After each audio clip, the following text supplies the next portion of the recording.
Yeah, regarding the takeover gash, right? What do you know? What do I know? Well, right now, the Glazers are resting on their laurels. They are in no hurry to go anywhere until I think they get at least in excess of 6 billion. Oh yeah, That's what I think. They yeah, want 6 billion, and they will not leave unless they get that. yeah. I just had a conversation with the Swedish Rumble as well just before, like, and I had a chat Okay, with him. so you know more than I, so off you go. Um, yeah, just if you tuned into this channel, you know that we always talk about, the providing a voice of reason, looking at the logical stuff, the facts at the end of the day.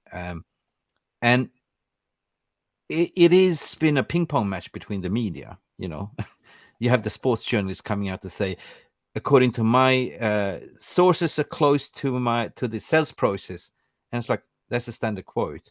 None of them have actually connections with the Qatari side. All of them have some form of connection with some club official that is leaking the information, but those club Mm. officials are not part of the sales process, or they're getting snippets from the Ineos side of it as a PR tool. Now, what came out today, I spoke to Phil Brown as well. He was supposed to come on to the show, but he's having a knee surgery, so he sends his regards. So if you're watching, Phil, big up to you, Phil de Bruyne. And he came out with I'm gonna display this. Do you mind if I pull this up, right? Yeah, go ahead. Yeah. So on the back of everything came out today from Mail Sport from Mike Keegan, who everyone's calling credible source, right? We have a super chat, Tokos Kasem. I will answer to you soon. I'm just going to cover this, mate. So remind me. I'm going to come back to you. So Mike Keegan has been kind of accurate, but he doesn't really. I checked with the Qatari side. He doesn't have any connections with the 92 Holding Foundation. Qataris don't speak. They've been confident, been quiet ever since that Ramadan. So all you can hear is coming out from the Ineos side. So it starts off like, with a report saying that Mail Sport, we don't have a conclusion. I checked this morning with those close to the process. Who? Who have you checked? Did you call up Raine Group? Hi, it's Mikey. Yes, Mikey. Hey, how you doing? And who says it's ongoing. One source described the Glazers are very patient people. Okay, you might have sitting in a bar or a bar. Yeah, I just don't. This is for me like I have nothing to write, so I'm just creating something. Okay. Point number one. Number two, coming back to what Phil also saying. It's basically Owen saying this: the media is playing catch up 2 months behind, and I'm going to debunk why. Yeah, he's saying what he understands. This is a personal opinion, though. It doesn't say the timeline. He says the Glazers are trying to convince Ineos to not just let them stay, but have a voting rights on the board. Right? Ineos have talked about walking away if this insists. Right? Ineos, Raine, and Glazers have had talks over the past couple of weeks, actually past couple of months. So what is that telling you? I want to use your logic and reasoning. What is that telling you? The, the Glazers are making everybody dance to their tune. They're literally like the puppet master. Okay. They're calling the shots. They're in no hurry to go anywhere. Okay. That's what's telling me. No. This has also been fueled by the Muppeteers, who's been singing the Sir Jane Ratcliffe tune as well, saying all along there's been American investors. They don't want these Middle Eastern investors. It's been clear and obvious, right? There's a certain thing. But what I said here, and I'm going to quote, and I said that the way I understand it, this is Ineos PR strategy, planned out to the press, as the losers always will announce the defeat before the winner. It is logical since the story saves face as an excuse why they didn't get the bid. Remember, they are also Ineos is a brand conscious company, Yeah, right? massively. I think the only person in this case is, from my understanding, the one that will break the story, get exclusive, is Bloomberg and Reuters. They will get the announcement scoop, right? It's what you see in the sports journalists trying to downplay Bloomberg and Reuters. On the other hand, as well, this does not make sense, and I will bring this up, right? This was by the Athletic long time ago to say why Joel and Avram could retain control of Manchester United. Obviously there is a number of Class A shares floating around. Like Glazers own about 110 million Class B shares. But what they're suggesting in this tweet does not make sense because Class B shares hold 10 times more voting rights than Class A shares. So even if you sell 69%, that converts into Class A shares. So that means that the Glazers sitting there will have more voting power than Sir Jim Ratcliffe. Do you understand that? which Right? makes no sense Which make whatsoever for no, any of us. Zero sense. no. And why would you then buy a club and have no voting power? You clearly don't want to be the minority investor here. You want to have So the control. balance of power in essence will still rest with the Glazers in that context. Yes. Yes. So for me, it sounds more and more likely what came out from people who've been downplaying Neil Costis from the Sun. Obviously Neil Costis get leaks from a certain source within the club to say, he's confident Sheikh Jassim and it will be in October, November. And why he's saying October, November? Because the financial year finishing off at the end Yeah, of the year and the new transfer window starts, right? It does not make any sense whatsoever on a financial flip side if we're going to talk about the sponsorship, Jay, right? If we're going to do that. You see that I'm wearing the Snapdragon shirt. I do, certainly. Okay. Snapdragon by itself is already a major sponsor of the club, right? I worked for Snapdragon for 1 year doing the global esports tour, like, all the Counter-Strike, CSGO, Dota, and all that stuff, right? So I was away last year with Snapdragon for a couple of, and Manchester United for a couple of shooting as well. So I know what Snapdragon is all about, Qualcomm. At the end of the day, TeamViewer, their contract, they want to walk away from this contract. They could not afford it. So Manchester United made a commercial deal to say, okay, stay on this season, not for 40 million, but half the price, and we will find a replacement. So Qualcomm and Snapdragon has taken on this for 1 season only, and that is next year. Okay. But people were saying, oh, well, that means the Glazers is going to stay. Oh, what about the Adidas deal as well, worth 900 million, right? But that is 2025. This is an extension of an existing deal that is 2 years away. Now, if you look at the current financial situations, they can't even operate the club. No, they can't. Honestly, they took a last credit line from Bank of America back in January, December for the summer window. That was widely reported 120 million, 150, right? What happened in the January window was that we had to go on the loan market because we couldn't touch that money that was strategically pledged for the summer window. So Ten Hag and the team had to plan carefully. What should we get? We should not overspend. We have this budget. That's true, right? Glazers will not give them any more. It's like you selling me the car. You're selling me your Fiat Ritmo, whatever you call it, small Fiat Ritmo. And I say, well, I really love it, Jay, but I want some extra rims on it, like shiny chrome rims. Yeah, no. I'm not going to Mick, give just for the record, anybody watching, I'll be caught dead in a Fiat.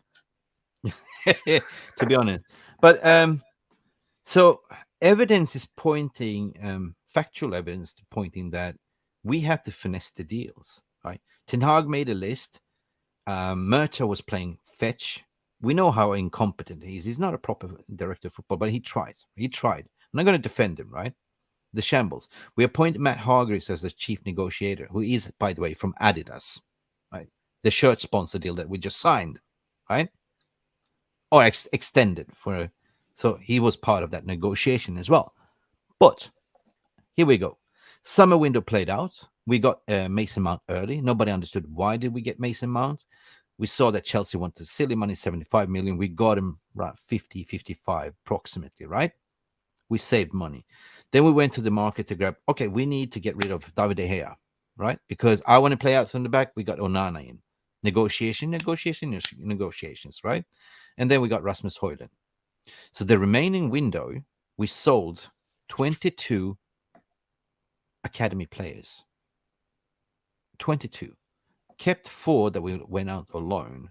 So what is telling you that he looks at the entire squad, and once they are not for the future, he will ship off. And it's all about balancing the wage bill. At the end of the day, the FFP is a fallacy, fake financial predictions, but it's all about trimming the squad.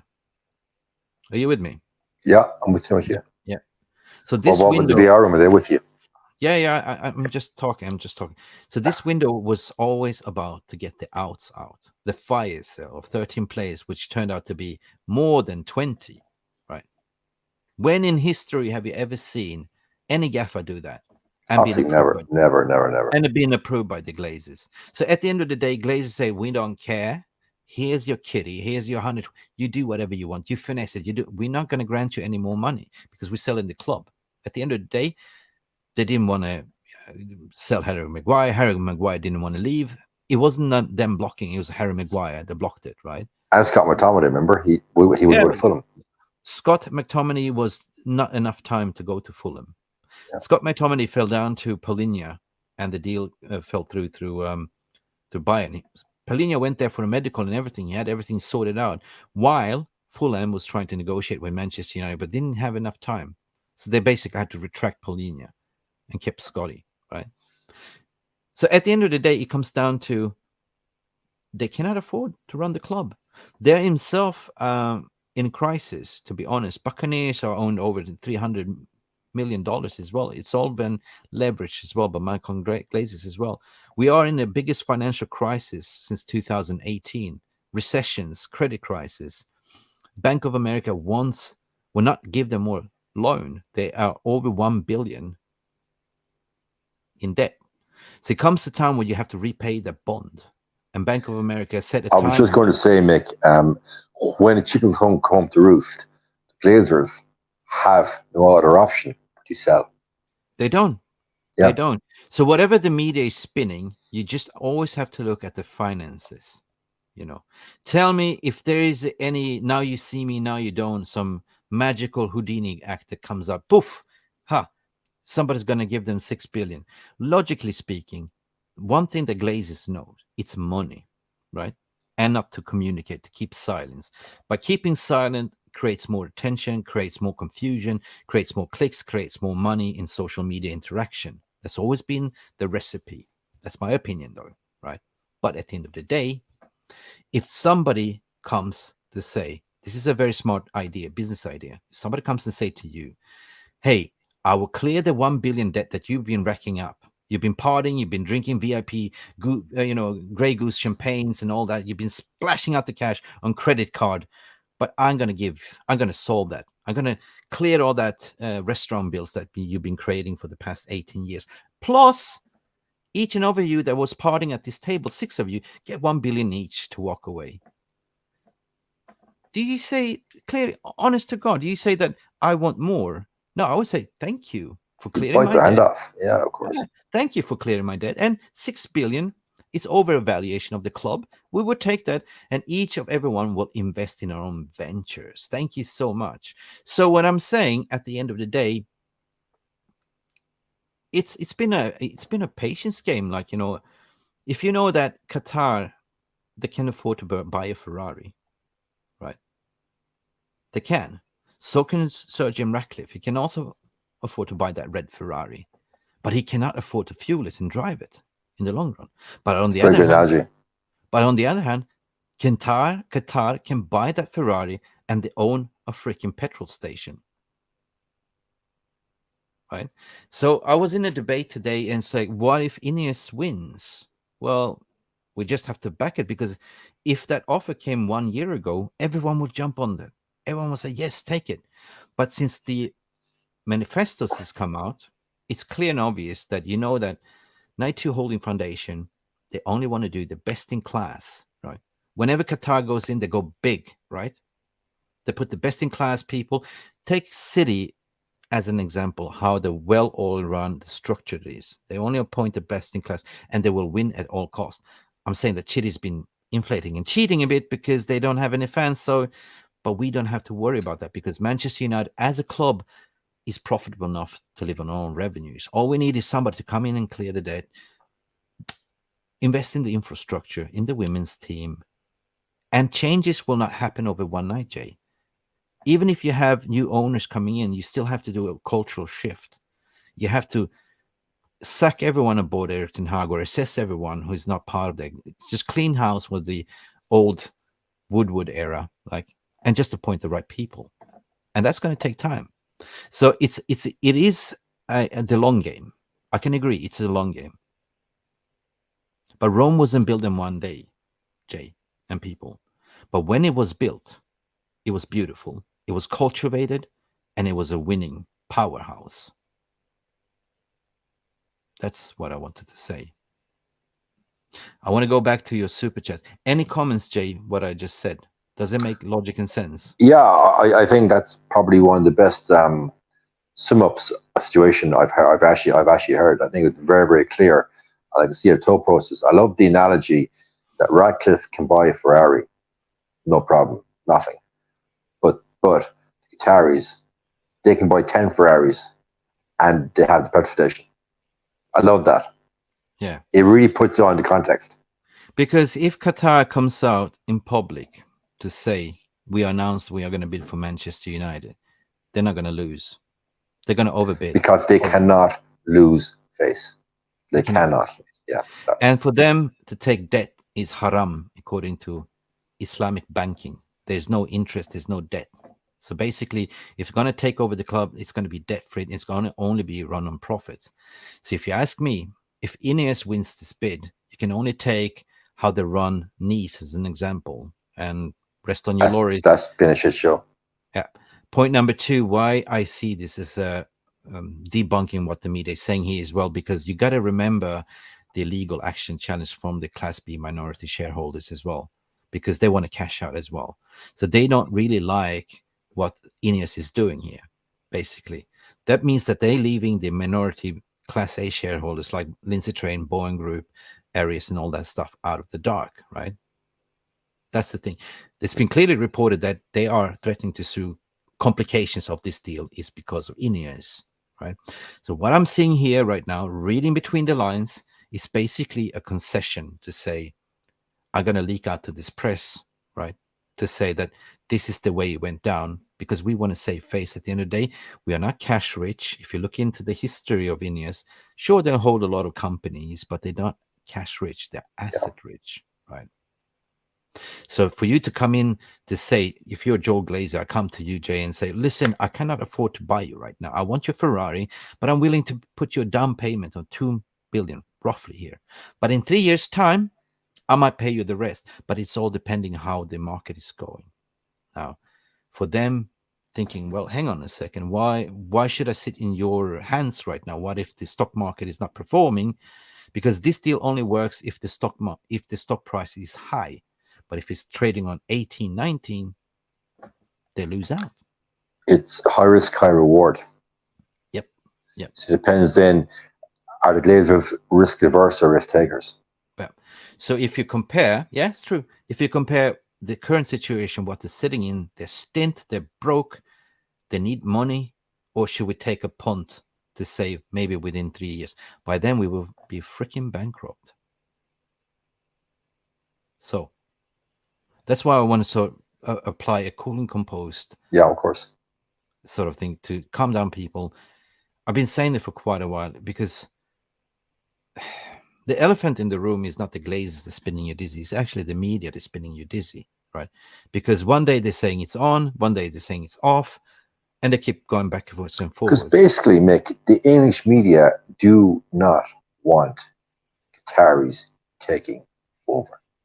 That's what it boils down to. Yes, and there is a reason also confirmed by my, I'm not going to say ketchup mayonnaise. Your contact. My contacts. There is some senior officials up there that are leaking information. They've been doing it for years as well. Yeah. And They know that as soon as the new ownership is coming in, let's say 92 Holding Foundation, they're going to lose the jobs. The gravy train is over. So it's pretty much scratch my back, scratch yours. And this is the way the cookie crumbles. Same goes with the transfer market. Agents will utilize media to leak out stories, to inflate the bidding price regarding the player. And the same thing goes here as well. Like there's certain officials that will leak out stories to certain journalists, and they know that the gravy train will finish. The buck will stop with the new owners if it's 92 Holding Foundation.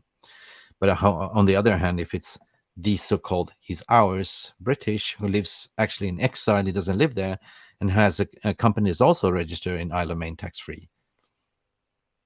And that's why they're creating this narrative in terms of divide and conquer. You see now the sales process regarding the movements, the greenwashing, the sports washing, the human rights, the LGBTQ, the rainbow, and all that stuff. It's been amplified. Fingers been pointed. There's certain Irish journalist that's been leading this as well. You know who I'm talking about. Yeah, gobshite. Yeah, and stuff like that. So everything, if you backtrack, everything is there. It's all written, right? But people have short memories. They just go to read the headlines and they get panicked. Remember what I always say. A lot of fans have their sheep with the attention span of a goldfish. Hmm. I believe that's the vast majority of the fan base. We see it in Twitter all the time. Yeah, it's like Finding Nemo. Doris, keep on swimming, swimming. Yeah, totally. You say, Mick, there was a super chat there to read out. Yes, I'm getting to that. Sorry for guys for we didn't miss you.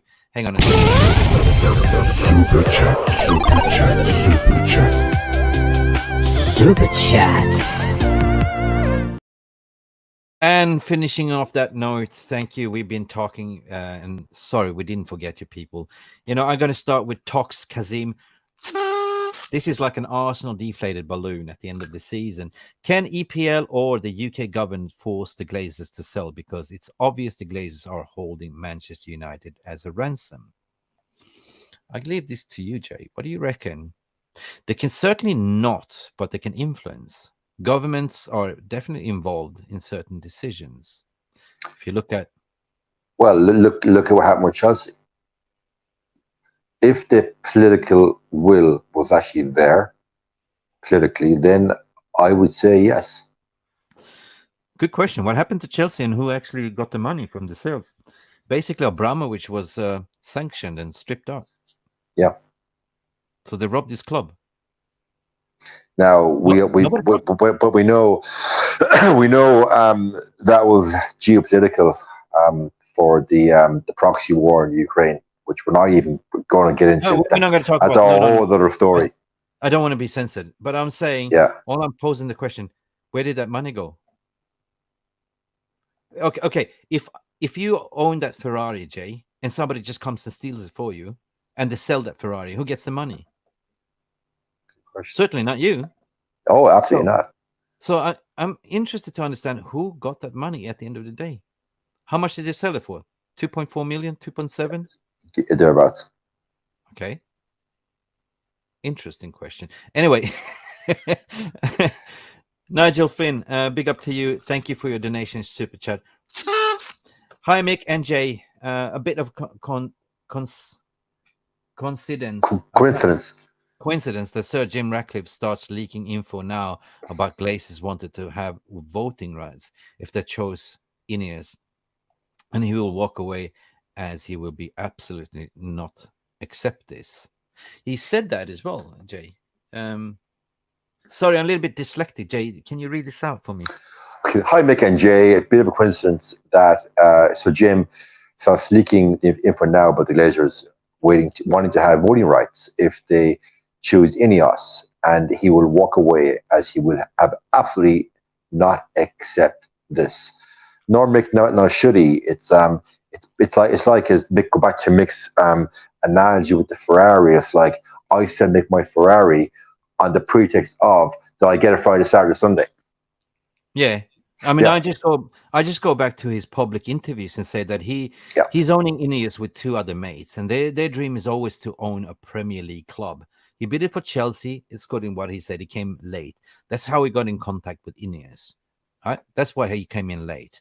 Now, he sees Manchester United as a prize jewel, right? Anyone wants to have this legacy to own. Who wouldn't, right? Who wouldn't own Manchester United? It's the biggest club in the world, right? But the question is, yes, owning it and operating is two different things. You bought Ineos, you bought Nice, and you just left it to rot at the end of the Yeah. day. Yeah. So all I'm saying is I'm just comparing apples to apples to say, look, here's somebody with petrol station, multiple Ferraris, that wants to, there's a Manchester United fan that's willing to give to the community. And by the way, the Qataris, they own almost half of the infrastructure in UK. So if you talk about governmental deals, yes, the Emir of Qatar was there for coronation of King Charles. He was there one day before with Richie Sunak to talk about strategical oil and gas LNG pipeline deals, and also investing in UK, which was a deal that he also came and spoke to Boris Johnson 1 year before. So if you're telling me that geopolitics and football don't go hand in hand in influence, it does. I think so. Of course it does. Look, Qatar got the World Cup, for God's sake. So of course go hand in hand. Yeah. Absolutely. Yeah. And we're super chats before we go. Yeah. Another one, a shot, an uppercut coming from Nigel Flynn with another €10 shot. 100%. Deflated also with balloon again. Also, the chemical industry is entering recession. Yes. And Ineos are the second company that have posted net loss that have implications for Sir Jim Radcliffe and Ineos bid, according to Bloomberg. True. Guys, if you have a chance, go Google Ineos and Me, a documentary on YouTube. You will find it. And you will totally understand the amount of debt they're in and what they own and what the strategy is in terms of fracking and everything else. The coincident fact, but I also unveiled that underneath the ground of Old Trafford, they own the fracking rights. Are you serious? They do. They bought the fracking What rights. a revelation. Oh my God. Ineos owns the fracking rights for all the natural gases that runs underneath the whole Greater Manchester area. I did not know that. So you can question the motive. Why do you want to buy the land asset? Obviously, you demolish down the stadium and you start fracking. Eventually, when the energy crisis is getting worse, when people are not having chances to heat themselves. Strategical. That's profound. Wow. There is Nigel Flynn, thank you for that chat. That has really now opened my eyes. I will watch that documentary on YouTube. Thank you, Nigel. Yeah. There is an article out there, but not very, very open to the public. If you can do searches about, I think it's called... they bought the license basically around Hume and everything else. Anyway, so Nigel Flynn is coming out with another super chat uppercut with €5 to say, I could be wrong, lads, but I feel that the reason some of these journalists are pro Ineos is if Sheikh Jassim wins, they lose the United sources. Oh, that's spot on. They will absolutely positively lose their sources. That's 100%. We're talking about ketchup and mayonnaise sauces. The gravy train will be gone. Yeah. Anyway, thank you so much for all the super chat. Paul Greaves is in the house. Everyone, big up for tuning in. There is about so many, 200 in the chat room, in the VR room. Sorry if we could not read out all of you. It's been very intense, Jay. We had Come on, guys, smash a like and share. We got 200 watching. Please, everyone, smash like and share, please. And people say, Jay, don't fall asleep. I think it's time for you to sleep, buddy. Dude, listen, I've had 5 days on the lash in Magaluf. Okay? Today, I went to work today, obviously, to deal with all the problems that were when I gone. I'm in pieces, my friend. Absolute pieces. Oh, yeah. But you had a rough week in Magaluf. You had fun. Oh, yeah, I had fun. You felt like 21 again, right? Yeah, something like that. Big up, big up. Listen, can you please show where we're saying? Mark is saying, what do you say, Mark? Can you please show where we can call in when Jay is on? Would love to chat to him. Probably not today. I think Jay is ready he's turning into a pumpkin. PJ's on. Yeah, definitely at some stage we'll do a call in. Yeah, if people wanted, I know people tune in, but everyone's got to smash a like and share right now before we consider it. Okay, let's make a deal, Jay. Everyone smash a like right now, and next Wednesday we'll make a call in, okay? Do you want to do that? Yeah, hit that like and share right now, guys. Share it on Twitter. Share it out there, guys. Call in show next Wednesday. But everyone smash like right now. Yeah, please. Don't forget to smash and like. Jay Daly, what are you looking forward for on the Saturday match? I'm I want to not. hear your. It's going to be a You're shit not? show. No, I'm not. We're going to get smashed. Really? We're going to get smashed. Are you changing your diapers yet? No, dude, we're getting smashed. We lose 3-1. Are we? Yeah. Okay. Let me hear your PTSD score prediction then. 3-1. Brighton. To Brighton? Yeah. We're getting opened. We're getting opened. Don't jinx it. Alien Tenor was here the other night too, yesterday, and said 3-1 Go on. Brighton. As well, yeah. He said, as I said, Alien Tenor is here. He can agree with you. He's sitting here. Please, guys, don't jinx it. Alien Tenor can confirm because he also said 3-1 to Brighton. I said, hey, Peter, are you mad? Please, the footballing guys are listening. Anyway, my friend, as per usual, we see you for the post-match reaction show if you're around. Yeah, I look forward to it. Definitely. Anyway, guys, thank you for tuning in. It's been 1 hour and 26 minutes. It's been Mick Roby here with my fact-talking guy, Jay Daly. Nice to see you again. And everyone that's tuning in, please don't forget to like and subscribe. And Jay, where can the people follow you? I changed my handle in homage of my main man Mourinho. So now it's J Daly Mourinho on Twitter. You're a big Mourinho fan. I love Jose. You know that. Jose all the way. Would you welcome Jose back though if he had an opportunity, or is this? With the current crowd players, no, they're too soft. So no. Anyway, guys, thank you for watching. Thank you for tuning in. It's been absolutely a pleasure talking to you, all of you. It's been an amazing stream. Jay, thank you so much, and wish you a good night's rest. Recovery is everything, Jay. Absolutely, and tomorrow, God knows I need recovery. Is it biceps tomorrow, chest day? No, tomorrow is easy day. Tomorrow is easy. Triceps and calves and abs. Easy day tomorrow. Small muscles. Easy day. Night, guys. Ruby and Jay Daly having a say, but we say peace, love, and banana. But what we say here, peace, love, thank God we have banana. Bye for now.